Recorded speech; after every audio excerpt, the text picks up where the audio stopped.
Tasarım dünyasından herkese merhabalar diliyorum. Eminim herkesin evinde bu şekilde artık eskimiş ve kullanılamaz halde sehpalardan vardır. Benim bu sehpada yine annemden kalan bir sehpa. Üst kısmı falan artık çok kötü olmuştu. Ben bu kısımlarını kazıdım.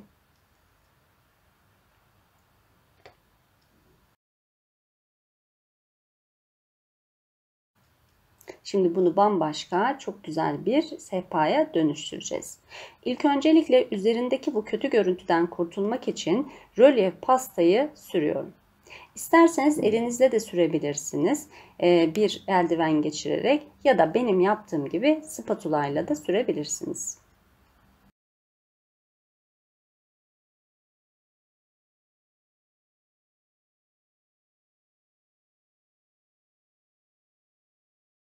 Daha sonrasında budak tarağıyla yuvarlak kısmı size gelecek şekilde gördüğünüz gibi elinizdeki hafif bir bükerek bu şekilde budak çalışması yapıyoruz. Bunu yaparken budak tarağındaki biriken rölyef pastayı kesinlikle almanız lazım. Aksi halde yapmış olduğunuz budak düzgün olmayacaktır.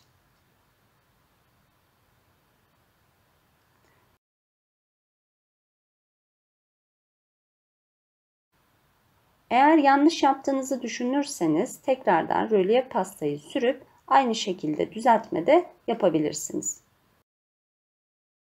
Budak çalışmasını yaparken yanlış yapmaktan kesinlikle korkmayın. Telafi edilebilir bir malzeme.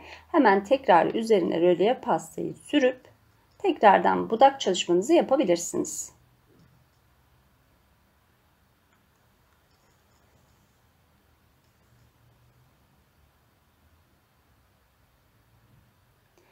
Kuruduktan sonra rölyef pasta bu şekilde bir stencil şablonun üzerine koydum ve tekrardan yine üzerine aynı şekilde rölyef pastamdan sürüyorum. Ben rölyef pastayı kilo işi almıştım çünkü çok fazlasıyla kullanıyorum. Benim için daha ekonomik oldu.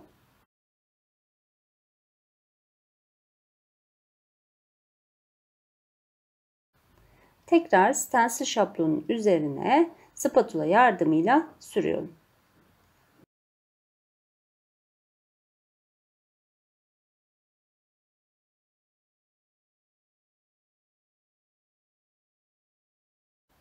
Evet, en zevkli kısmı. Şablonumuzu kaldırdığımızda gerçekten görüntü muhteşem. Bundan sonraki süreçte artık boyama işlemine başlayabiliriz. Ben renk olarak dantel rengini kullanmak istiyorum. Dantel rengimden bir miktar kabıma aldım. Eviniz çok sıcaksa yine aynı şekilde hem boyanıza hem de sünger fırça kullanacağım ben. Fırçanıza birazcık su katabilirsiniz. Hafif ben fırçamı nemlendirdim. Artık boyama işlemini yapabilirim. İleri, geri, sağa, sola üzerindeki kısmım pütürlü olduğu için, düz bir yüzey olmadığı için özellikle her türlü tarafa doğru boyama işlemini yapmamız lazım. Yani boyanın bütün her tarafa eşit bir şekilde dağılması gerekli.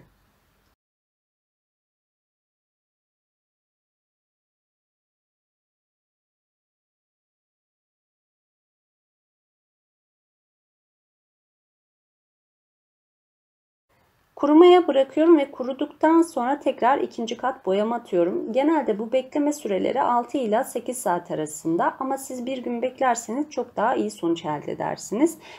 Boyanın yüzeye kemikleşmesini ve sabitlemesini sağlamış oluyorsunuz bu şekilde beklediğiniz için. Mobilyanızı eğer açık renge boyuyorsanız genelde 4. katta alttaki rengi kapatabilirsiniz.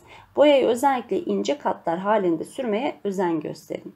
Şimdi ben mürdüm rengi, eskitme pudrası ve glaze medium. Glaze medium yaptığınız işlemin daha geç kurumasını sağlıyor. Yani hangi renk boyayla karıştırırsanız boyanın daha geç kurumasını sağlayan bir sistem. Daha sonrasında da metalik rengim var. İstediğiniz herhangi bir metalik renk kullanabilirsiniz. Ben renk olarak antrasit rengini tercih ettim. Kabıma bir miktar mor rengimden koydum. İçerisine glazmityum karıştırıyorum. Genelde bu oranı göz kararı yapıyorum. Yani fırçayla sürülebilecek şekilde bir kıvam olduğu zaman artık boyamız hazır hale gelmiş demektir. Glazmityum aynı zamanda boyanın daha da kolay sürülebilmesini de sağlıyor.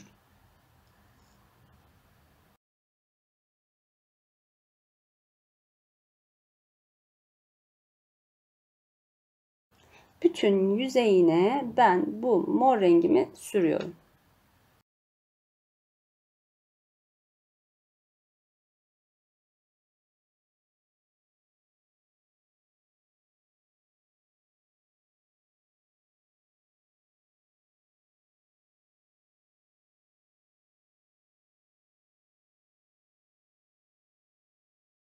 Şimdi hafif nemli bir sünger yardımıyla gördüğünüz gibi silme işlemini yapıyorum. Ne kadar çok silerseniz o kadar açık bir renk elde edersiniz.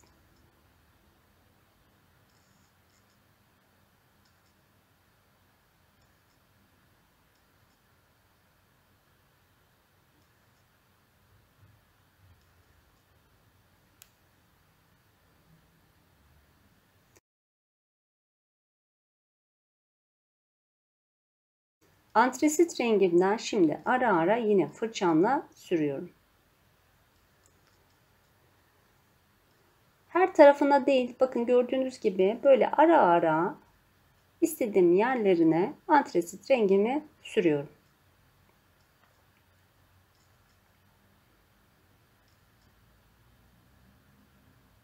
Eskitme pudramdan da yine aynı şekilde istediğim kısımlarına, yani açık olmasını istediğim kısımlarına gelişigüzel bir şekilde sürüyorum.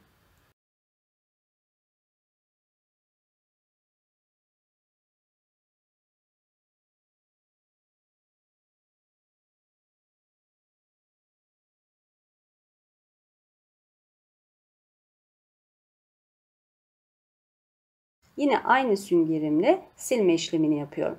Burada çok fazla vakit kaybetmiyorum çünkü boyalarımı glazmityumla karıştırmadan hemen siliyorum. Eğer glazmityumla karıştırırsanız biraz daha size bunun için zaman verecektir. Ama benim yapmış olduğum sehpa küçük olduğu için ve hemen sildiğim için buna ihtiyaç duymadım. Bu şekilde kurumaya bırakıyorum. Kuruduktan sonra üzerine tekrar stencil şablonumu koydum ve desenimin olduğu yerlere tekrar antrasit rengimle boyuyorum.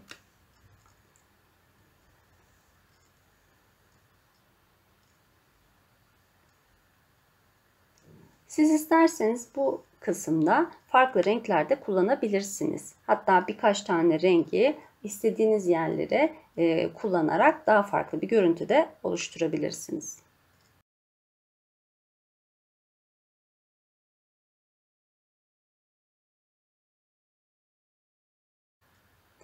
Parmak yaldız altın rengini de yine ara ara sürüyorum.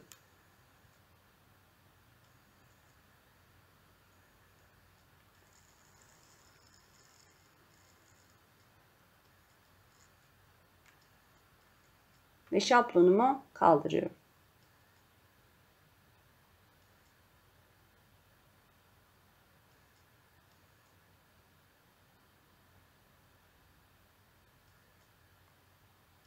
Kenar kısımlarına biraz daha antrasit rengin gelmesini istediğim için kenar kısımlarına biraz daha antrasit rengimde normal boyama işlemi yaptım. Kullanırken ben stencil fırçası kullandım. Normal fırça ya da pompon fırçayla da bu işlemi yapabilirsiniz.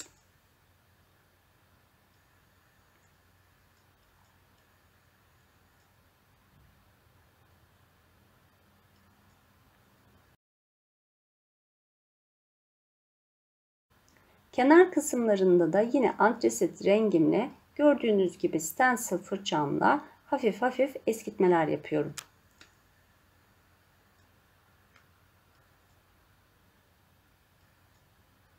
En son artık buradaki alttaki dokunun daha da ortaya çıkabilmesi için herhangi bir zımpara kullanabilirsiniz.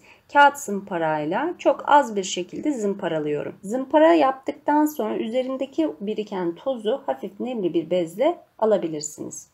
En sonraki kısım vernikleme işlemi. İstediğiniz herhangi bir su ağzı vernikle, mat, yarı mat ya da parlak bir vernikle vernikleme işlemini yapabilirsiniz. Verniklemeyi genelde ben en az 2 kat olarak yapıyorum. İnce katlar halinde sürüyorum. Ve bu şekilde yaptığımız işlemin koruyuculuğunu artırmış oluyoruz. En sonki hali bu şekilde oldu. Kenar kısımlarında antrasit rengini, altın rengini hafif hafif ara ara karıştırarak eskitmelerimi yaptım. Umarım sizler de beğenmişsinizdir. Bir sonraki tasarımımda tekrar buluşmak dileğiyle. Kendinize çok iyi bakın. Hoşça kalın.